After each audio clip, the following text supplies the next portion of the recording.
Surat police પર આપ કોર્પોરેટરે લગાવ્યા છે દમનના આરોપ। પોલીસે વિપક્ષ નેતા પાયલ સાકરિયા સહિત આપ કોર્પોરેટર સામે મારપીટ કર્યાનો આરોપ લગાવ્યો છે। આપના પ્રદેશ પ્રમુખ ઈસુદાન ગઢવીએ કહ્યું કે કાર્યવાહીની માંગ કરી છે।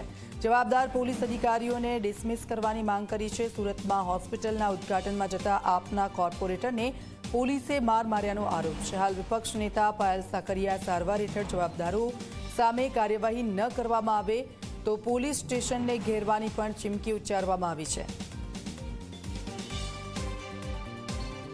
ત્યારે ભાજપે પોલીસને ઇશારો કરીને આમની ઉપર અત્યાચાર કર્યો છે।